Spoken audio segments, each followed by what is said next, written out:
ਵਾਹਿਗੁਰੂ ਜੀ ਕਾ ਖਾਲਸਾ ਵਾਹਿਗੁਰੂ ਜੀ ਕੀ ਫਤਿਹ। ਗੁਰੂ ਪਿਆਰੀ ਗੁਰੂ ਸਵਾਰੀ ਪਰਮ ਸਤਿਕਾਰਯੋਗ ਸਾਧ ਸੰਗਤ ਜੀਓ, ਸੰਸਾਰ ਦੇ ਅੰਦਰ ਦੋ ਮਨੁੱਖ ਆਮ ਤੌਰ ਤੇ ਪਾਏ ਜਾਂਦੇ ਆ। ਇੱਕ ਹੁੰਦੇ ਆ ਗੁਰਮੁਖ, ਦੂਸਰੇ ਹੁੰਦੇ ਆ ਮਨਮੁਖ। ਪਰ ਇਹਨਾਂ ਗੁਰਮੁਖ ਤਾਂ ਮਨਮੁਖਾਂ ਦੇ ਵਿੱਚ ਇੱਕ ਤੀਸਰੇ ਪ੍ਰਾਣੀ ਵੀ ਹੁੰਦੇ ਆ। ਉਹ ਕੀ ਹੁੰਦੇ ਆ? ਜਿਨ੍ਹਾਂ ਨੂੰ ਅਸੀਂ ਬੇਖਬਰ ਆਖਦੇ ਆ। ਨਾ ਤਾਂ ਉਹ ਗੁਰਮੁਖ ਦੀ ਸ਼੍ਰੇਣੀ 'ਚ ਆਉਂਦੇ ਆ, ਨਾ ਮਨਮੁਖਾਂ ਦੀ ਸ਼੍ਰੇਣੀ 'ਚ ਆਉਂਦੇ ਆ। ਕਿਉਂਕਿ ਉਹ ਬੇਖਬਰ ਰਹਿੰਦੇ ਹੈ। ਉਹਨਾਂ ਨੂੰ ਕਿਸੇ ਚੀਜ਼ ਦੀ ਕੋਈ ਖਬਰ ਨਹੀਂ, ਕੇਵਲ ਤੇ ਕੇਵਲ ਆਪਣੇ ਕੰਮ ਤੇ ਤੱਕ ਹੀ ਸੀਮਿਤ ਰਹਿੰਦੇ ਆ। ਉਹ ਆਪਣੇ ਕੰਮ ਨੂੰ ਹੀ ਧਰਮ ਮੰਨਦੇ ਆ ਅਤੇ ਕੰਮ ਦੇ ਵਿੱਚ ਹੀ ਸੁਰਤ 24 ਘੰਟੇ ਅੱਠੇ ਪੈਰ ਟਿਕਾਈ ਰੱਖਦੇ ਆ। ਬਸ ਕੰਮ ਹੀ ਉਹਨਾਂ ਦਾ ਜੀਵਨ, ਕੰਮ ਹੀ ਉਹਨਾਂ ਦੇ ਜੀਵਨ ਦਾ ਆਧਾਰ ਹੈਗਾ।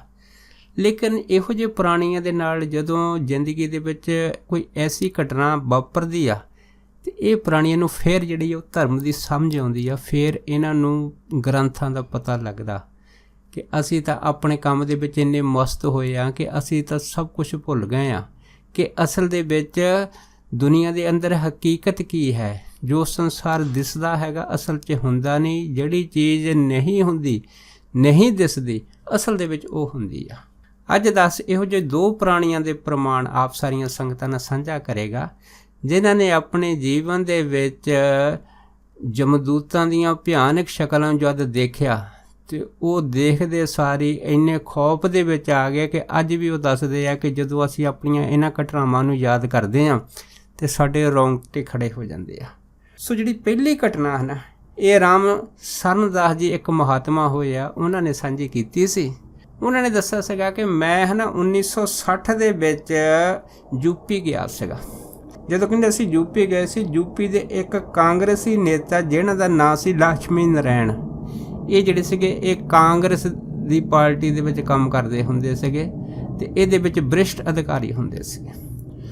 ਸੋ ਇਹਨਾਂ ਨੇ ਕਹਿੰਦੇ ਜਦ ਸਾਡੇ ਨਾਲ ਗੱਲਬਾਤ ਕੀਤੀ ਸੀ ਤਾਂ ਇਹਨਾਂ ਨੇ ਦੱਸਿਆ ਸੀਗਾ ਕਿ ਮੈਂ ਸਾਰੀ ਉਮਰ ਤਕਰੀਬਨ ਇਸ ਪਾਰਟੀ 'ਚ ਕੰਮ ਕੀਤਾ ਅਤੇ ਵੈਸੇ ਕਹਿੰਦੇ ਮੈਂ ਕੰਮ ਜਿਹੜਾ ਹੈ ਨਾ ਨਿਸ਼ਕਾਮ ਹੋ ਕੇ ਕੀਤਾ, ਸੇਵਾ ਦੇ ਭਾਵਨਾ ਨੂੰ ਸਮਝ ਕੇ ਕੀਤਾ ਸੀਗਾ। ਉਸ ਤੋਂ ਬਾਅਦ ਇਹ ਦੱਸਦੇ ਆ ਕਿ ਮੇਰੇ ਇੱਕ ਜੀਵਨ ਦੀ ਇੱਕ ਐਸੀ ਘਟਨਾ ਜਿਹੜੀ ਮੈਂ ਅੱਜ ਵੀ ਜਦ ਮੇਰੀ ਅੱਖਾਂ ਦੇ ਮੂਹਰੇ ਮੇਰੀ ਯਾਦ ਦੇ ਵਿੱਚ ਮੇਰੇ ਆਉਂਦੀ ਹੈ ਅਤੇ ਅੱਜ ਵੀ ਮੇਰੇ ਰੌਂਗਟੇ ਖੜ੍ਹੇ ਹੋ ਜਾਂਦੇ ਆ। ਇਹ ਘਟਨਾ ਇਹਨਾਂ ਨੇ ਜਿਹੜੀ ਸੀ ਇਹ ਦੱਸੀ ਸੀਗੀ ਕਿ ਤਕਰੀਬਨ 1927-28 ਦੀ ਗੱਲ ਹੈਗੀ ਆ।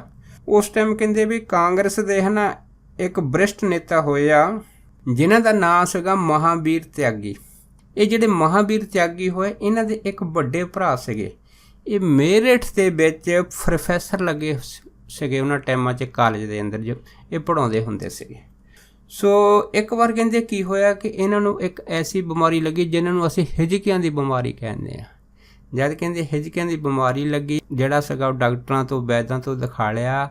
ਪ੍ਰੋਫੈਸਰ ਸਾਹਿਬ ਨੂੰ ਕਹਿੰਦੇ ਆਰਾਮ ਨਹੀਂ ਆਇਆ ਅਤੇ ਜਦ ਆਰਾਮ ਨਹੀਂ ਆਇਆ ਤਾਂ ਕਹਿੰਦੇ ਫਿਰ ਇਹਨਾਂ ਦੀ ਜਿਹੜੀ ਹਾਲਤ ਸੀ ਵਿਗੜਦੀ ਗਈ ਅਤੇ ਉਸ ਤੋਂ ਬਾਅਦ ਫਿਰ ਇਹਨਾਂ ਨੂੰ ਮੇਰਠ ਦੇ ਇੱਕ ਜਿਹੜਾ ਹੌਸਪੀਟਲ ਸੀਗਾ ਉਹਦੇ ਵਿੱਚ ਭਰਤੀ ਕਰਾਤਾ। ਜਦ ਕਹਿੰਦੇ ਵੀ ਮੇਰਠ ਦੇ ਹੌਸਪੀਟਲ ਦੇ ਵਿੱਚ ਭਰਤੀ ਕਰਾਇਆ, ਉੱਥੇ ਜਿਹੜਾ ਮੇਨ ਡਾਕਟਰ ਸੀ ਉਹ ਸੀਗਾ ਡਾਕਟਰ ਕਰੋਲੀ। ਕਹਿੰਦੇ ਵੀ ਉਸ ਡਾਕਟਰ ਨੇ ਜਦ ਇਹਨਾਂ ਨੂੰ ਚੈੱਕ ਕੀਤਾ ਅਤੇ ਉਹਨੇ ਦੇਖਿਆ ਵੀ ਇਹਨਾਂ ਦੀ ਹਾਲਤ ਜਿਹੜੀ ਉਹ ਜ਼ਿਆਦਾ ਵਿਗੜ ਗਈ ਆ, ਇਸ ਕਰਕੇ ਤੁਸੀਂ ਕੁਛ ਆਪਣੇ ਕਰਮਚਾਰੀ ਲਿਆਵੋ ਜਿਹੜਾ ਇਹਨਾਂ ਦੀ ਦੇਖਭਾਲ ਕਰਨ। ਫਿਰ ਉਹਦੇ ਵਿੱਚ ਲక్ష్ਮੀ ਨਾਰਾਇਣ ਹੁਣੇ ਦੱਸਿਆ ਸੀਗਾ ਕਿ ਕੁਛ ਕਾਂਗਰਸ ਦੇ ਜਿਹੜੇ ਵਰਿਸ਼ਟ ਅਧਿਕਾਰੀ ਸੀ, ਜਿਹਦੇ ਵਿੱਚ ਮੈਂ ਵੀ ਸ਼ਾਮਿਲ ਸੀ, ਕਹਿੰਦੇ ਸਾਨੂੰ ਬੁਲਾਇਆ ਗਿਆ। ਜਦੋਂ ਮਹਾਂਵੀਰ ਤਿਆਗੀ ਨੇ ਬੁਲਾਇਆ ਸੀਗਾ, ਕਹਿੰਦੇ ਅਸੀਂ ਗਏ ਜਦ ਉਹਨਾਂ ਦੇ ਘਰ ਤਾਂ ਉਸ ਟਾਈਮ ਕਹਿੰਦੇ ਵੀ ਉਹ ਰਣਬੀਰ ਨਾਰਾਇਣ ਸਿੰਘ ਦੇ ਮਕਾਨ ਦੇ ਉੱਪਰਲਾ ਜਿਹੜਾ ਭਾਗ ਸੀਗਾ ਉਸ ਮੰਜ਼ਿਲ ਦੇ ਉੱਤੇ ਕਹਿੰਦੇ ਉਹ ਰਹਿੰਦੇ ਹੁੰਦੇ ਸੀਗੇ। ਉਸ ਤੋਂ ਬਾਅਦ ਕਹਿੰਦੇ ਫਿਰ ਡਾਕਟਰ ਕਰੋਲੀ ਫਿਰ ਆਇਆ ਅਤੇ ਉਹਨੇ ਜਦੋਂ ਚੈੱਕ ਕੀਤਾ ਦੁਬਾਰਾ ਮਹਾਂਵੀਰ ਤਿਆਗੀ ਦੇ ਭਰਾ ਨੂੰ, ਕਹਿੰਦੇ ਫਿਰ ਉਸ ਤੋਂ ਬਾਅਦ ਡਾਕਟਰ ਨੇ ਦੱਸਿਆ ਵੀ ਅੱਜ ਦੀ ਰਾਤ ਜਿਹੜੀ ਹੈ ਨਾ, ਅਗਰ ਇਹ ਨਿਕਲ ਗਏ ਤਾਂ ਬਚਣਗੇ, ਨਹੀਂ ਤਾਂ ਇਹਨਾਂ ਦਾ ਬਚਣਾ ਬੜਾ ਮੁਸ਼ਕਿਲ ਹੈਗਾ। ਇਸ ਕਰਕੇ ਜ਼ਰੂਰੀ ਆ ਵੀ ਸਾਰੇ ਜਿਹੜੇ ਇਹ ਅੱਜ ਦੀ ਰਾਤ ਇਹਨਾਂ ਦੇ ਉੱਤੇ ਪੂਰੀ ਤਰ੍ਹਾਂ ਨਿਗਰਾਨੀ ਰੱਖਿਓ, ਪੂਰੀ ਤਰ੍ਹਾਂ ਇਹਨਾਂ ਦਾ ਧਿਆਨ ਰੱਖਿਓ। ਉਸ ਤੋਂ ਬਾਅਦ ਕਹਿੰਦੇ ਵੀ ਸਾਡੇ ਜਿੰਨੇ ਵੀ ਜਿਹੜੇ ਕਾਂਗਰਸੀ ਪਾਰਟੀ ਦੇ ਅਧਿਕਾਰੀ ਸੀ ਉਹਨਾਂ ਦੀ ਕਹਿੰਦੇ 3-3 ਘੰਟੇ ਦੀ ਡਿਊਟੀ ਲਾਈ ਗਈ ਅਤੇ ਮਹਾਂਵੀਰ ਤਿਆਗੀ ਦੇ ਵੱਡੇ ਭਰਾ ਜਿਹੜੇ ਬਿਮਾਰ ਸੀ ਉਹਦੀ ਕਹਿੰਦੇ ਘਰ ਵਾਲੀ ਵੀ ਪਹੁੰਚ ਗਈ ਤਾਂ ਸਾਰੇ ਕਹਿੰਦੇ ਵੀ ਉਹਨਾਂ ਦੀ ਦੇਖਭਾਲ ਦੇ ਵਿੱਚ ਲੰਘ ਗਏ। ਜਦ ਕਹਿੰਦੇ ਸਾਰੇ ਦੇਖਭਾਲ ਦੇ ਵਿੱਚ ਲੱਗ ਗਏ, ਉਸ ਤੋਂ ਬਾਅਦ ਕੀ ਹੋਇਆ ਕਿ ਮੇਰੀ ਜਿਹੜੀ ਡਿਊਟੀ ਸੀ, ਲక్ష్ਮਣ ਨਾਰਾਇਣ ਜੀ ਕਹਿਣ ਲੱਗੇ ਕਿ ਇਹ ਸੀਗੀ ਰਾਤ ਦੇ 1 ਤੋਂ 3 ਵਜੇ ਤੱਕ। ਸੋ ਜਦੋਂ ਕਹਿੰਦੇ ਵੀ ਮੇਰੀ ਡਿਊਟੀ ਰਾਤ ਤੋਂ 1 ਤੋਂ 3 ਵਜੇ ਤੱਕ ਸੀਗੀ ਤਾਂ ਲక్ష్ਮੀ ਨਾਰਾਇਣ ਕਹਿੰਦੇ ਵੀ ਉਸ ਟਾਈਮ ਮੈਨੂੰ ਲਗਾ ਸ਼ੰਕਾ ਆਈ, ਜਦੋਂ ਲਘੂ ਸ਼ੰਕਾ ਆਈ ਤਾਂ ਕਹਿੰਦੇ ਵੀ ਮੈਂ ਮਿਸਟਰ ਮਹਾਂਵੀਰ ਤਿਆਗੀ ਦੀ ਘਰਵਾਲੀ ਨੂੰ ਕਹਿਤਾ ਕਿ ਮੈਂ ਥੋੜ੍ਹਾ ਹੈ ਨਾ ਲਘੂ ਸ਼ੰਕਾ ਵਾਸਤੇ ਜਾ ਰਿਹਾ ਹੈ। ਉਸ ਟਾਈਮ ਕਹਿੰਦੇ ਬਿਜਲੀ ਤਾਂ ਹੁੰਦੀ ਨਹੀਂ ਸੀ, ਬਿਲਕੁਲ ਹਨੇਰਾ ਹੁੰਦਾ ਸੀਗਾ, ਇਸ ਕਰਕੇ ਮੈਂ ਇੱਕ ਲਾਲਟਨ ਲੈ ਲਈ। ਜਦ ਕਹਿੰਦੇ ਲਾਲਟਨ ਲਈ, ਲਾਲਟਨ ਲੈ ਕੇ ਜਦੋਂ ਮੈਂ ਬਾਹਰ ਨਿਕਲਿਆ ਤੇ ਇੱਕ ਨਾਲੀ ਦੇ ਕਹਿੰਦੇ ਕੰਢੇ ਤੇ ਮੈਂ ਲਘੂ ਸ਼ੰਕਾ ਕਰਨ ਵਾਸਤੇ ਬੈਠ ਗਿਆ। ਜਿਉਂ ਹੀ ਬੈਠਿਆ ਕਹਿੰਦੇ ਪਿਛਲੇ ਪਾਸੇ ਹੈ ਨਾ ਮੈਨੂੰ ਥੋੜ੍ਹੀ ਜਿਹੀ ਆਵਾਜ਼ ਜਿਹੜੀ ਸੀਗੀ ਬੜੀ ਭਿਆਨਕ ਜਿਹੀ ਸੁਣਾਈ ਦਿੱਤੀ। ਜਦ ਕਹਿੰਦੇ ਮੈਂ ਮਾੜਾ ਜਿਹਾ ਪਿੱਛੇ ਮੁੜ ਕੇ ਦੇਖਿਆ ਤੇ ਕਹਿੰਦੇ ਬਈ ਦੇਖਦੇ ਸਾਰ ਹੀ ਮੈਂ 2 ਐਸੇ ਵਿਅਕਤੀ ਦੇਖੇ ਜਿਹੜੇ ਮੈਂ ਜ਼ਿੰਦਗੀ 'ਚ ਕਦੀ ਨਹੀਂ ਸੀ ਦੇਖੇ। ਉਹ ਤਕਰੀਬਨ ਜਿਹੜੇ ਵਿਅਕਤੀ ਸੀਗੇ 2 ਜਣੇ ਸੀਗੇ ਤੇ 6-7 ਫੁੱਟ ਤੋਂ ਤਕਰੀਬਨ ਉਹਨਾਂ ਦੇ ਵਿਚਕਾਰ ਦੇ ਕੱਦ ਸੀਗੇ ਤੇ ਬਹੁਤ ਤਕੜੇ ਜ਼ੁਬਾਨ ਤੇ ਬਿਲਕੁਲ ਕਾਲੇ ਸ਼ੈ, ਬੜੀਆਂ ਭਿਆਨਕ ਸ਼ਕਲਾਂ, ਅੱਖਾਂ ਉਹਨਾਂ ਦੀਆਂ ਇੱਦਾਂ ਸੀ ਜਿਵੇਂ ਦੀਵੇ ਜਗਦੇ ਹੋਣ ਤੇ ਮੇਰੇ ਵੱਲ ਕਹਿੰਦੇ ਵੀ ਉਹ ਅੱਖਾਂ ਪਾੜ ਕੇ ਦੇਖ ਰਹੇ ਸੀ। ਤੇ ਮਿਸਟਰ ਲక్ష్ਮੀ ਨਾਰਾਇਣ ਜੀ ਕਹਿਣ ਲੱਗੇ ਜਿਉਂ ਹੀ ਮੈਂ ਉਹਨਾਂ ਨੂੰ ਦੇਖਿਆ ਮੇਰਾ ਉੱਪਰਲਾ ਸਾਹ ਉੱਪਰ, ਥੱਲੜਾ ਸਾਹ ਥੱਲੇ, ਤੇ ਕਹਿੰਦੇ ਵੀ ਮੈਂ ਉੱਥੋਂ ਲਘੂ ਸ਼ੰਕਾ ਕਰਨ ਨਾ ਵੀ ਕਹਿੰਦੇ ਮੈਨੂੰ ਭੁੱਲ ਗਿਆ ਤੇ ਜੋ ਮੈਂ ਉੱਥੋਂ ਲਾਲਟਨ ਲੈ ਕੇ ਦੌੜਾ ਅੰਦਰ ਜਾ ਕੇ ਕਹਿੰਦੇ ਵੀ ਮੈਨੇ ਸਾਹ ਲਿਆ ਤੇ ਮੇਰਾ ਕਹਿੰਦਾ ਸਾਹ 'ਚ ਸਾਹ ਨਾ ਰਲੇ। ਸਾਰੇ ਕਹਿਣ ਵੀ ਗੱਲ ਕੀ ਹੋਈ ਆ? ਕਹਿੰਦੇ ਮੈਂ ਕਿਹਾ ਮੈਂ ਤੁਹਾਨੂੰ ਹੁਣ ਦੱਸ ਨਹੀਂ ਸਕਦਾ, ਸਵੇਰੇ ਦੱਸੂਗਾ। ਉਸ ਤੋਂ ਬਾਅਦ ਕਹਿੰਦੇ ਮੈਂ ਫਿਰ ਜਦ ਬਾਹਰ ਫਿਰ ਅਸੀਂ ਨਿਕਲੇ ਸੀ ਤੇ ਦੁਬਾਰਾ ਜਦ ਕਹਿੰਦੇ ਫਿਰ ਅਸੀਂ ਲਾਲਟਨ ਲਾ ਕੇ ਦੇਖਿਆ, ਸਾਨੂੰ ਉੱਥੇ ਕੋਈ ਨਜ਼ਰ ਨਹੀਂ ਆਇਆ।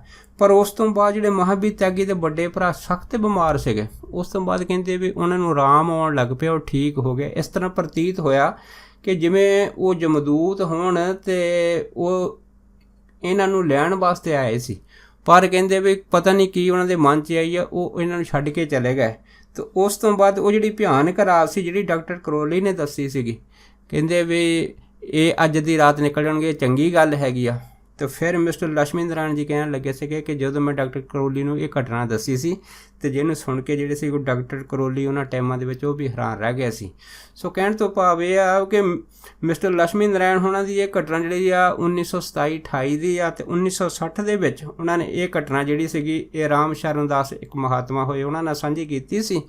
ਸੋ ਫਿਰ ਮਹਾਤਮਾ ਦੱਸਦੇ ਸੀਗੇ ਵੀ ਲక్ష్ਮੀ ਨਾਰਾਇਣ ਸਾਨੂੰ ਇਹ ਕਹਿੰਦੇ ਸੀ ਵੀ ਅੱਜ ਵੀ ਜਦ ਇਹ ਘਟਨਾ ਜਿਹੜੀ ਆ ਮੇਰੀ ਅੱਖਾਂ ਦੇ ਸਾਹਮਣੇ ਆਉਂਦੀ ਹੈ ਤਾਂ ਅੱਜ ਵੀ ਕਹਿੰਦੇ ਵੀ ਮੇਰੇ ਰੌਂਗਟੇ ਖੜੇ ਹੋ ਜਾਂਦੇ ਆ। ਤੇ ਕਹਿੰਦੇ ਅੱਜ ਮੈਨੂੰ ਪਤਾ ਲੱਗਦਾ ਕਿ ਹਾਂ ਜਿੰਨੇ ਵੀ ਸਾਡੇ ਸੰਸਾਰ ਦੇ ਧਾਰਮਿਕ ਗ੍ਰੰਥ ਆ, ਵੇਦ ਸ਼ਾਸਤਰ ਸਿਮਰਤ, ਇਹਨਾਂ ਦੇ ਵਿੱਚ ਜੋ ਵੀ ਗੱਲਾਂ ਲਿਖੀਆਂ ਨਾ ਸਾਰੀਆਂ ਕਹਿੰਦੇ ਸੱਤ ਹੈਗਾ। ਵਾਕਿਆ ਹੀ ਕੋਈ ਐਸੀ ਗੁਪਤ ਦੁਨੀਆ ਹੈਗੀ ਆ ਜਿਹਦਾ ਸੰਬੰਧ ਜਿਹੜਾ ਹੈਗਾ ਸੰਸਾਰ ਦੀ ਧਰਤੀ 'ਚ ਰਹਿਣ ਵਾਲੇ ਜਿਹੜੇ ਪ੍ਰਾਣੀਆਂ ਦੇ ਨਾਲ ਆ ਉਹ ਹਮੇਸ਼ਾ ਹੀ ਬਣਿਆ ਰਹਿੰਦਾ ਹੈਗਾ। ਇਸ ਤਰ੍ਹਾਂ ਇੱਕ ਸਿੱਖ ਧਰਮ ਦੇ ਬਹੁਤ ਹੀ ਉੱਚੇ ਪ੍ਰਚਾਰਕ ਉਹ ਕਹਿੰਦੇ ਸੀ ਕਿ ਇੱਕ ਵਾਰ ਮੈਂ ਕਿਸੇ ਦੀਵਾਨ ਦੇ ਵਿੱਚ ਕਥਾ ਕਰ ਰਿਹਾ ਸੀ। ਇਹ ਕਥਾ ਵੀ ਜਿਹੜੀ ਸੀ ਇਹ ਜਮਾਂ ਦੇ ਉੱਤੇ ਆਧਾਰਿਤ ਸੀ। ਉਹਦੇ ਵਿੱਚ ਕਹਿੰਦੇ ਵੀ ਮੈਂ ਹੈ ਨਾ ਇੱਕ ਸ਼ਲੋਕ ਕਬੀਰ ਸਾਹਿਬ ਦਾ ਲਿਆ ਸੀ ਜਿਹਦੇ ਵਿੱਚ ਮੈਂ ਇਹ ਗੱਲ ਦੱਸੀ ਸੀ ਕਿ ਜਦੋਂ ਵੀ ਜੰਮ ਆਉਂਦੇ ਆ ਤੇ ਆਉਂਦੇ ਸਾਰੀ ਪੁਰਾਣੀ ਨੂੰ ਕੇਸਾਂ ਤੋਂ ਫੜ ਕੇ ਪਕੜ ਕੇ ਘੜੀਸ ਕੇ ਲੈ ਜਾਂਦੇ ਆ।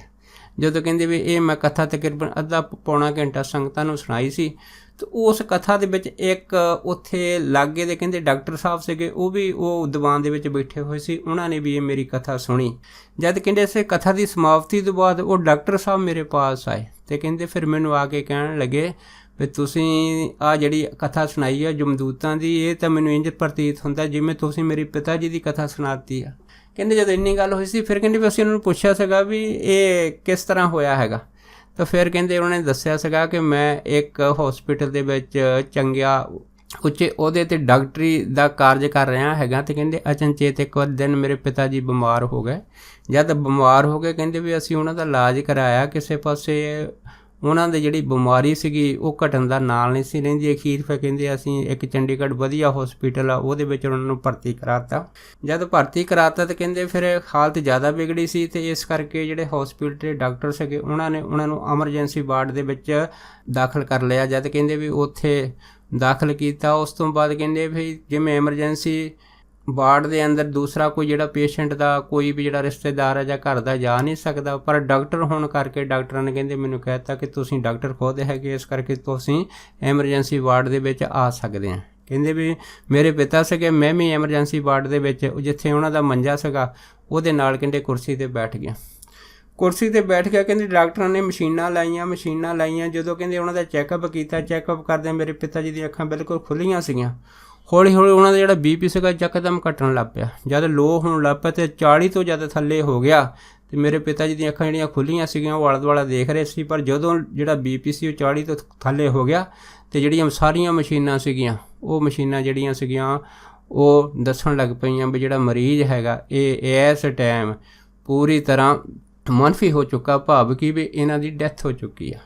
ਕਹਿੰਦੇ ਉਸ ਤੋਂ ਬਾਅਦ ਜਦ ਮਸ਼ੀਨਾਂ ਬੋਲ ਪਈਆਂ ਅਤੇ ਡਾਕਟਰ ਨੇ ਕੀ ਕੀਤਾ, ਜਿੰਨੀਆਂ ਵੀ ਜਿਹੜੀਆਂ ਆਲੇ ਦੁਆਲੇ ਮੇਰੇ ਕਹਿੰਦੇ ਡੈਡੀ ਜੀ ਨੂੰ ਮਸ਼ੀਨੀ ਯੰਤਰਾਂ ਦੀਆਂ ਜਿੰਨੀਆਂ ਵੀ ਟੂਟੀਆਂ ਵਗੈਰਾ ਲਾਈਆਂ ਸੀ ਸਾਰੀਆਂ ਕਹਿੰਦੇ ਉਹਨਾਂ ਨੇ ਲਾਤੀਆਂ। ਜਦ ਲਾਤੀਆਂ ਅਤੇ ਸਰੀਰ ਜਿਹੜਾ ਸੀ ਠੰਡਾ ਹੋ ਗਿਆ।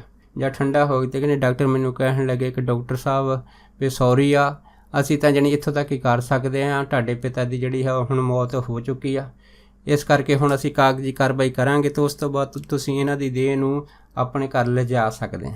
ਖੈਰ ਫਿਰ ਡਾਕਟਰ ਸਾਹਿਬ ਕਹਿਣ ਲੱਗੇ ਕਿ ਮੈਂ ਨਾ ਕੁਰਸੀ 'ਤੇ ਬੈਠਾ ਰਿਹਾ, ਤਕਰੀਬਨ ਜਦ 15 ਮਿੰਟ ਹੋਏ ਅਤੇ ਕਹਿੰਦੇ 15 ਮਿੰਟਾਂ ਬਾਅਦ ਅਚਨਚੇਤ ਮੇਰੇ ਪਿਤਾ ਜੀ ਅਤੇ ਉੱਥੇ ਐਮਰਜੈਂਸੀ ਵਾਰਡ ਵਿੱਚ ਹੀ ਉਹਨਾਂ ਦੀ ਜਿਹੜੀ ਮ੍ਰਿਤੂ ਦੇਹ ਪਈ ਸੀਗੀ ਅਤੇ ਉਹਨਾਂ ਦੇ ਸਰੀਰ ਨੂੰ ਪਸੀਨਾ ਆਉਣ ਲੱਗ ਪਿਆ। ਜਦ ਕਹਿੰਦੇ ਸਰੀਰ ਨੂੰ ਪਸੀਨਾ ਆਉਣ ਲੱਗ ਪਿਆ ਅਤੇ ਰੋਮ ਜਿਹੜੇ ਸੀ ਖੁੱਲ੍ਹਣ ਲੱਗ ਪਏ ਅਤੇ ਕਹਿੰਦੇ ਵੀ ਮੈਂ ਵੀ ਡਾਕਟਰ ਸੀਗਾ ਅਤੇ ਮੈਂ ਕਹਿੰਦੇ ਡਾਕਟਰਾਂ ਨੂੰ ਦੱਸਿਆ ਵੀ ਆਹ ਦੇਖੋ ਮੇਰੇ ਪਿਤਾ ਜੀ ਦੇ ਸਰੀਰ ਨੂੰ ਪਸੀਨਾ ਦੁਬਾਰਾ ਫੇਰ ਆਉਣ ਲੱਗ ਪਿਆ ਹੈਗਾ। ਜਦ ਇੰਨੀ ਗੱਲ ਹੋਈ ਕਹਿੰਦੇ ਡਾਕਟਰ ਜਿਹੜੇ ਸੀ ਉਹ ਵੀ ਯਕਦਮ ਹੈਰਾਨ ਹੋ ਗਏ। ਫਟਾਫਟ ਕਹਿੰਦੇ ਡਾਕਟਰਾਂ ਨੇ ਦੁਬਾਰਾ ਜਿਹੜੀਆਂ ਸੀਗੀਆਂ ਮਸ਼ੀਨਾਂ ਫੇਰ ਚਾਲੂ ਕਰ ਦਿੱਤੀਆਂ। ਜਦ ਮਸ਼ੀਨਾਂ ਚਾਲੂ ਕੀਤੀਆਂ ਸਾਰੀਆਂ ਟੂਟੀਆਂ ਵਗੈਰਾ ਫੇਰ ਕਹਿੰਦੇ ਲਾਤੀਆਂ। ਜਦ ਨਬਜ਼ਾਂ ਦੇ ਉੱਤੇ ਸਾਰੇ ਸਰੀਰ 'ਤੇ ਟੂਟੀਆਂ ਲਾਈਆਂ ਗਈਆਂ ਤਕਰੀਬਨ ਕਹਿੰਦੇ 15-20 ਮਿੰਟ ਬਾਅਦ ਕਹਿੰਦੇ ਫਿਰ ਮੇਰੇ ਪਿਤਾ ਜੀ ਜਿਹੜਾ ਸਰੀਰ ਸੀ ਪੂਰੀ ਤਰ੍ਹਾਂ ਗਰਮ ਹੋ ਗਿਆ ਅਤੇ ਉਹਨਾਂ ਨੇ ਫਿਰ ਦੁਬਾਰਾ ਅੱਖਾਂ ਖੋਲ੍ਹ ਲਈਆਂ। ਜਦ ਦੁਬਾਰਾ ਅੱਖਾਂ ਖੁੱਲ੍ਹ ਕੇ ਮਰ ਕੇ ਕਹਿੰਦੇ ਫਿਰ ਉਹ ਫਿਰ ਜਿੰਦੇ ਹੋ ਗਏ। ਹੁਣ ਇਹ ਜਿਹੜੀ ਘਟਨਾ ਸੀ ਉਹ ਡਾਕਟਰ ਦੇਖ ਕੇ ਹੈਰਾਨ ਰਹਿ ਗਏ ਵੀ ਇਹ ਕਿਵੇਂ ਹੋ ਗਿਆ। ਪਹਿਲਾਂ ਪੂਰੀ ਤਰ੍ਹਾਂ ਇਹ ਡੈਥ ਹੋ ਸਕਿਆ ਸੀ, ਦਿਲ ਦੀ ਧੜਕਣ ਬੰਦ ਹੋ ਗਈ ਸੀਗੀ, ਪਰ ਹੁਣ ਮਰ ਕੇ ਦੁਬਾਰਾ ਫਿਰ ਜਿੰਦੇ ਹੋ ਗਏ। ਬੜੀ ਅਚਰਜ ਗੱਲ ਆ। ਖੈਰ ਕਹਿੰਦੇ ਵੀ ਉਹ ਜਿਹੜੀ ਰਾਤ ਸੀਗੀ ਉਸ ਤੋਂ ਬਾਅਦ ਜਿਹੜਾ ਸੀਗਾ ਉਹ ਸਿਹਤ ਉਹ ਪੂਰੀ ਤਰ੍ਹਾਂ ਵਧੀਆ ਹੋਣ ਲੱਗ ਪਈ। ਦੂਸਰੇ ਦਿਨ ਵੀ ਕਹਿੰਦੇ ਸਰੀਰ ਦੇ ਵਿੱਚ ਹੋਰ ਵੀ ਜ਼ਿਆਦਾ ਤੇਜ਼ੀ ਦੇ ਨਾਲ ਕਹਿੰਦੇ ਸੁਧਾਰ ਹੋ ਗਿਆ ਅਤੇ ਤੀਸਰੇ ਦਿਨ ਕਹਿੰਦੇ ਫਿਰ ਡਾਕਟਰ ਨੇ ਸਾਨੂੰ ਛੁੱਟੀ ਦੇ ਦਿੱਤੀ। ਜਦ ਛੁੱਟੀ ਦੇ ਦਿੱਤੀ ਕਹਿੰਦੇ ਵੀ ਮੈਂ ਆਪਣੇ ਪਿਤਾ ਜੀ ਨੂੰ ਗੱਡੀ ਦੇ ਵਿੱਚ ਘਰ ਲੈ ਆਇਆ। ਜਦ ਘਰ ਲੈ ਆਂਦਾ ਅਤੇ ਕਹਿੰਦੇ ਫਿਰ ਘਰ ਆਉਣ ਤੋਂ ਬਾਅਦ ਕਹਿੰਦੇ ਜਦੋਂ ਅਸੀਂ ਸਾਰਾ ਜਿਹੜਾ ਪਰਿਵਾਰ ਸੀ ਘਰ ਦੇ ਵਿੱਚ ਬੈਠ ਗਿਆ ਅਤੇ ਫਿਰ ਕਹਿੰਦੇ ਮੈਂ ਪਿਤਾ ਜੀ ਨੂੰ ਬੜੀ ਤਸੱਲੀ ਦੇ ਨਾਲ ਪੁੱਛਿਆ ਕਿ ਪਿਤਾ ਜੀ ਵੀ ਜਦੋਂ ਤੁਸੀਂ ਬੇਹੋਸ਼ ਹੋ ਗਏ ਸੀਗੇ ਤੁਹਾਡਾ BP ਬੜਾ ਲੋ ਹੋ ਗਿਆ ਸੀਗਾ ਅਤੇ ਡਾਕਟਰਾਂ ਨੇ ਤੁਹਾਨੂੰ ਮ੍ਰਿਤੂ ਕਰਾਰ ਦੇ ਦਿੱਤਾ ਸੀਗਾ, ਤੁਹਾਡੇ ਨਾਲ ਕੀ ਵਾਪਰੀ ਹੈਗੀ ਆ। ਜਦ ਕਹਿੰਦੇ ਵੀ ਇਹ ਗੱਲ ਹੋਈ ਸੀ ਫਿਰ ਕਹਿੰਦੇ ਮੇਰੇ ਪਿਤਾ ਜੀ ਨੇ ਮੈਨੂੰ ਇੱਕ ਬੜੀ ਹੀ ਚਮਤਕਾਰੀ ਘਟਨਾ ਜਿਹੜੀ ਸੀ ਉਹਨਾਂ ਨਾਲ ਹੋਈ ਸੀ ਉਹਦਾ ਵਰਣਨ ਕੀਤਾ ਸੀ। ਉਹਦੇ ਵਿੱਚ ਕਹਿੰਦੇ ਉਹਨਾਂ ਨੇ ਦੱਸਿਆ ਸੀਗਾ ਕਿ ਜਦੋਂ ਮੇਰੀਆਂ ਅੱਖਾਂ ਖੁੱਲ੍ਹੀਆਂ ਸੀਗੀਆਂ ਮੈਂ ਸਭ ਨੂੰ ਦੇਖ ਰਿਹਾ ਸੀਗਾ, ਡਾਕਟਰ ਵਗੈਰਾ ਜੋ ਵੀ ਮੇਰਾ ਇਲਾਜ ਕਰਦੇ, ਤੂੰ ਕੁਰਸੀ 'ਤੇ ਬੈਠਾ, ਮੈਂ ਸਭ ਵੱਲ ਇੱਕ ਵਾਰੀ ਨਿਗਾਹ ਘੁਮਾ ਕੇ ਦੇਖਿਆ। ਹੌਲੀ ਹੌਲੀ ਕਹਿੰਦੇ ਫਿਰ ਮੇਰੇ ਪਿਤਾ ਜੀ ਕਹਿਣ ਲੱਗੇ ਕਿ ਮੇਰੀਆਂ ਅੱਖਾਂ ਦੇ ਅੱਗੇ ਨਾ ਹਨੇਰਾ ਆਉਣ ਲੱਗ ਪਿਆ। ਜਦ ਹਨੇਰਾ ਆਉਣ ਲੱਗ ਪਿਆ ਅਤੇ ਹਨੇਰਾ ਜਿਹੜਾ ਸੀਗਾ ਉਹ ਇੰਨਾ ਜ਼ਿਆਦਾ ਹੋ ਗਿਆ ਖੁੱਲ੍ਹੀਆਂ ਅੱਖਾਂ ਦੇ ਵਿੱਚ ਕਿ ਪੂਰੀ ਤਰ੍ਹਾਂ ਹਨੇਰ ਘੁੱਪ ਹੋ ਗਿਆ। ਜਦ ਕਹਿੰਦੇ ਪੂਰੀ ਤਰ੍ਹਾਂ ਹਨੇਰ ਘੁੱਪ ਹੋ ਗਿਆ ਮੈਨੂੰ ਕੋਈ ਚੀਜ਼ ਦਿਖਾਈ ਨਹੀਂ ਦਿੱਤੀ ਅਤੇ ਉਸ ਤੋਂ ਬਾਅਦ ਕਹਿੰਦੇ ਵੀ ਮੈਂ ਇੱਕ ਆਦਮੀ ਚਿੱਟੇ ਕੱਪੜੇ ਵਾਲਾ ਜਿਹੜਾ ਸੀਗਾ ਉਹ ਆਪਣੇ ਪਿੱਛੇ ਖੜ੍ਹਾ ਦੇਖਿਆ। ਜਦ ਕਹਿੰਦੇ ਮੈਂ ਚਿੱਟੇ ਕੱਪੜੇ ਵਾਲਾ ਆਦਮੀ ਆਪਣੇ ਪਿੱਛੇ ਖੜ੍ਹਾ ਦੇਖਿਆ ਅਤੇ ਬਸ ਉਸ ਤੋਂ ਬਾਅਦ ਕਹਿੰਦੇ ਵੀ ਉਹਦਾ ਜਿਹੜਾ ਚਿਹਰਾ ਸੀਗਾ ਬਹੁਤ ਲਾਲ ਸੁਰਖ ਸੀਗਾ ਅਤੇ ਅੱਖਾਂ ਇਸ ਤਰ੍ਹਾਂ ਸੀਗੀਆਂ ਜਿਵੇਂ ਦੀਵੇ ਜਗਦੇ ਹੋਣ। ਕਹਿੰਦੇ ਵੀ ਜਦੋਂ ਮੈਂ ਉਹਦਾ ਸਰੂਪ ਦੇਖਿਆ ਅਤੇ ਫਿਰ ਕਹਿੰਦੇ ਮੈਨੂੰ ਪਤਾ ਹੀ ਨਹੀਂ ਕਿ ਮੈਂ ਬੋਡੀ ਵਿੱਚ ਹਾਂ ਅਤੇ ਜਾਂ ਆਪਣੇ ਸਰੀਰ ਤੋਂ ਬਾਹਰ ਹਾਂ।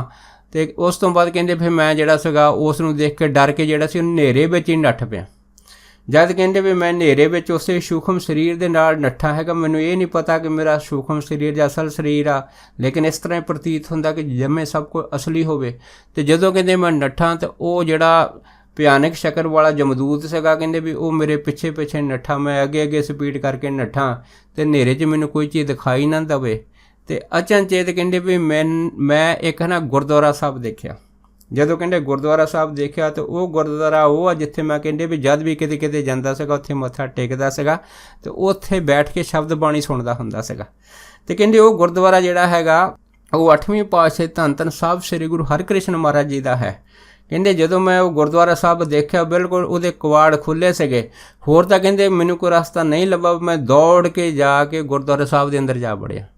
ਜਿਉਂ ਹੀ ਕਹਿੰਦੇ ਗੁਰਦੁਆਰਾ ਸਾਹਿਬ ਦੇ ਅੰਦਰ ਵੜਿਆ ਉਹ ਜਿਹੜਾ ਜਮਦੂਤ ਸੀਗਾ ਮੇਰੇ ਪਿੱਛੇ ਨੱਠਾ ਆਉਂਦਾ ਸੀਗਾ, ਜਿਉਂ ਹੀ ਕਹਿੰਦੇ ਉਹ ਗੁਰਦੁਆਰੇ ਦੇ ਦਹਿਲੀਜ਼ 'ਤੇ ਪਹੁੰਚਿਆ ਯਕਦਮ ਜਿਹੜਾ ਗੁਰਦੁਆਰੇ ਦੇ ਕਵਾੜ ਸੀ ਉਹ ਆਪਣੇ ਆਪ ਹੀ ਬੰਦ ਹੋ ਗਏ। ਅਤੇ ਜਦੋਂ ਕਹਿੰਦੇ ਕਵਾੜ ਬੰਦ ਹੋ ਗਏ ਤਾਂ ਮੈਂ ਦੇਖਿਆ ਮੈਂ ਇਕੱਲਾ ਹੀ ਗੁਰਦੁਆਰੇ ਸਾਹਿਬ ਦੇ ਵਿੱਚ ਧੰਨ ਧੰਨ ਸਾਹਿਬ ਸ੍ਰੀ ਗੁਰੂ ਗ੍ਰੰਥ ਸਾਹਿਬ ਮਹਾਰਾਜ ਦਾ ਪ੍ਰਕਾਸ਼ ਸੀਗਾ ਅਤੇ ਮੈਂ ਇਕੱਲਾ ਹੀ ਉਸੇ ਗੁਰਦੁਆਰੇ ਵਿੱਚ ਖੜ੍ਹਾ ਆਪਣੇ ਆਪ ਨੂੰ ਮਹਿਸੂਸ ਕੀਤਾ।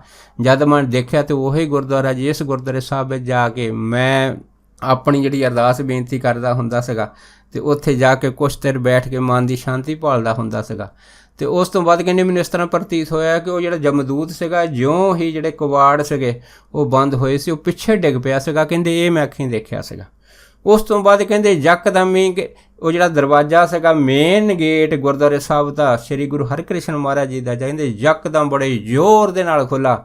ਜਦ ਕਹਿੰਦੇ ਖੁੱਲ੍ਹਾ ਤਾਂ ਕਿਸੇ ਗੁਪਤ ਸ਼ਕਤੀ ਮੈਨੂੰ ਧੱਕਾ ਮਾਰਿਆ ਅਤੇ ਮੇਰੀ ਜਿਹੜੀ ਰੂਹ ਸੀ ਦੁਬਾਰਾ ਫਿਰ 15 ਮਿੰਟਾਂ ਬਾਅਦ ਕਹਿੰਦੇ ਫਿਰ ਸਰੀਰ ਦੇ ਵਿੱਚ ਦਾਖਲ ਹੋ ਗਈ। ਜਾਂ ਸਰੀਰ 'ਚ ਦਾਖਲ ਹੋ ਗਈ, ਕਹਿੰਦੇ ਉਸ ਤੋਂ ਬਾਅਦ ਮੈਂ ਅੱਖਾਂ ਤਾਂ ਖੋਲ੍ਹ ਲਈਆਂ ਕਿਉਂਕਿ ਸਰੀਰ ਠੰਡਾ ਸੀਗਾ। ਹੌਲੀ ਹੌਲੀ ਸਰੀਰ ਗਰਮ ਹੋਣ ਨੂੰ ਟਾਈਮ ਲੱਗਾ। ਜਾਨੂੰ ਕਹਿੰਦੇ ਵੀ ਡਾਕਟਰਾਂ ਦੇ ਵਿੱਚ ਹਲਚਲ ਮਚ ਗਈ ਤਾਂ ਉਹਨਾਂ ਨੇ ਫਟਾਫਟ ਜਿਹੜੀ ਸੀ ਮਸ਼ੀਨਾਂ ਲਾਤੀਆਂ। ਦਿਲ ਜਿਹੜਾ ਸੀਗਾ ਮੇਰਾ ਫੇਰ ਧੜਕਣ ਲੱਗ ਪਿਆ। ਮੁੜ ਕੇ ਫਿਰ ਮੈਂ ਸਰਜੀਤ ਹੋ ਗਿਆ। ਅਤੇ ਇਹ ਘਟਨਾ ਜਿਹੜੀ ਸੀ ਮੇਰੇ ਨਾਲ ਮੌਤ ਤੋਂ ਬਾਅਦ ਦੀ ਹੋਈ ਆ। ਸੋ ਕਹਿਣ ਤੋਂ ਭਾਵ ਇਹ ਆ ਕਿ ਐਸੇ ਜਿਹੜੇ ਪ੍ਰਾਣੀ ਆ, ਜਿਹੜੇ ਨਾ ਗੁਰਮੁਖ ਆ ਨਾ ਮਨਮੁਖ ਆ, ਨੇਕ ਨੇ, ਉਹ ਸੰਸਾਰ ਦੇ ਵਿੱਚੋਂ ਇਹਨਾਂ ਗੱਲਾਂ ਤੋਂ ਬੇਖਬਰ ਹੁੰਦੇ ਆ। ਸੋ ਇਹੋ ਜਿਹੇ ਜਿਹੜੇ ਬੇਖਬਰ ਪ੍ਰਾਣੀ ਹੁੰਦੇ ਆ, ਜਦੋਂ ਉਹਨਾਂ ਦੇ ਨਾਲ ਇਹੋ ਜਿਹੇ ਗੁਪਤ ਮੰਡਲਾਂ ਦੇ ਅਦ੍ਰਿਸ਼ ਵਿਅਕਤੀਆਂ ਦੇ ਨਾਲ ਜਦ ਸੰਬੰਧ ਜੋੜਦੇ ਆ, ਫਿਰ ਉਹਨੂੰ ਪਤਾ ਲੱਗਦਾ ਕਿ ਅਸੀਂ ਇਕੱਲੇ ਸੰਸਾਰ ਦੇ ਵਿੱਚ ਨਹੀਂ ਆ। ਸਾਡਾ ਜਿਹੜਾ ਹੈਗਾ ਸੰਬੰਧ ਕਿਸੇ ਹੋਰ ਦੁਨੀਆ ਦੇ ਨਾਲ ਜੁੜਿਆ ਹੋਇਆ ਹੈ। ਅਤੇ ਉਸ ਦੁਨੀਆ ਨੂੰ ਅਸੀਂ ਪ੍ਰਲੋਕ ਦੀ ਦੁਨੀਆ ਆਖਦੇ ਹਾਂ। ਅਤੇ ਹਰੇਕ ਆਦਮੀ ਦਾ ਸੰਬੰਧ ਜਿਹੜਾ ਹੈਗਾ ਉਹਦੇ ਨਾਲ ਹੀ ਜੁੜਿਆ ਹੁੰਦਾ ਹੈ, ਜਿਸ ਨੂੰ ਗੁਰਬਾਣੀ ਨੇ ਆਖਿਆ ਕਿ ਘੱਲੇ ਆਵੇ ਨਾਨਕਾ ਸੱਦੇ ਉੱਠ ਜਾਏ। ਜਦੋਂ ਪਰਮੇਸ਼ਰ ਘੱਲਦਾ ਹੈਗਾ ਅਤੇ ਫਿਰ ਕਹਿੰਦੇ ਜੀਵ ਸੰਸਾਰ 'ਚ ਜਨਮ ਲੈਂਦਾ। ਜਦੋਂ ਆਵਾਜ਼ ਮਾਰਦਾ ਅਤੇ ਇਹ ਪੰਜ ਦੇਹੀ ਭੂਤਿਕ ਸਰੀਰ 'ਤੇ ਆ ਕੇ ਫਿਰ ਉਸੇ ਪ੍ਰਲੋਕ ਦੀ ਦੁਨੀਆ 'ਚ ਚਲੇ ਜਾਂਦਾ ਹੈਗਾ। ਸੋ ਕਹਿਣ ਤੋਂ ਭਾਵ ਇਹ ਆ ਕਿ ਜਿਹੜੇ ਪ੍ਰਾਣੀ ਸੀਗੇ ਦੁਨੀਆ ਤੋਂ ਬੇਖਬਰ ਹੋਏ ਆ, ਅੱਜ ਜਿਹੜੇ ਦੋਨੇ ਪ੍ਰਾਣੀ ਹੈਗੇ ਆ, ਇਹ ਧਰਮ ਦੇ ਦੁਨੀਆ ਦੇ ਅੰਦਰ ਆਪਣਾ ਪੂਰਾ ਜਿਹੜਾ ਨੇਮ ਹੈਗਾ ਧਰਮ ਦਾ, ਉਸ ਨੂੰ ਆਪਣੇ ਹਿਰਦੇ ਵਿੱਚ ਗ੍ਰਹਿਣ ਕਰਕੇ ਪੂਰੇ ਧਾਰਮਿਕ ਗੁਰਸਿੱਖ ਜਿਹੜੇ ਉਹ ਬਣ ਗਏ ਆ। ਸੋ ਇਹੋ ਜਿਹੀਆਂ ਜਿਹੜੀਆਂ ਘਟਨਾਵਾਂ ਹੈਗੀਆਂ, ਇਹ ਸਾਨੂੰ ਇਹ ਦੱਸਦੀਆਂ ਹੈਗੀਆਂ ਕਿ ਭਾਈ ਹਮੇਸ਼ਾ ਸਾਵਧਾਨ ਰਹੋ, ਕਿਉਂਕਿ ਜਿਹੜੇ ਆਦਮੀ ਆਪਣੀ ਜ਼ਿੰਦਗੀ 'ਚ ਸਾਵਧਾਨ ਆ, ਅਸਲ ਦੇ ਵਿੱਚ ਉਹੀ ਤਰੱਕੀ ਕਰ ਸਕਦੇ, ਉਹੀ ਹੀ ਰੱਬ ਦੀ ਬਣਾਈ ਹੋਈ ਦੁਨੀਆ ਨੂੰ ਸਮਝ ਸਕਦੇ ਆ ਅਤੇ ਉਹੀ ਆਪਣਾ ਲੋਕ ਪਰਲੋਕ ਸਵਾਰ ਕੇ ਮੁੜ ਕੇ ਆਪਣੇ ਉੱਚੇ ਮੰਡਲਾਂ ਵੱਲ ਜਾ ਸਕਦੇ ਆ। ਸੋ ਦਾਸ ਇੰਨੇ ਹੀ ਬਚਨ ਕਰਦਾ ਹੋਇਆ ਖਿਮਾ ਦਾ ਜਾਚਕਵਾ ਜੀ, ਹੋਈਆਂ ਬੇਅੰਤ ਭੁੱਲਾਂ ਚੁੱਕਾਂ ਦੀ ਖਿਮਾ ਬਖਸ਼ਣੀ। ਸੋ ਫਤਿਹ ਬੁਲਾਓ। ਵਾਹਿਗੁਰੂ ਜੀ ਕਾ ਖਾਲਸਾ, ਵਾਹਿਗੁਰੂ ਜੀ ਕੀ ਫਤਿਹ।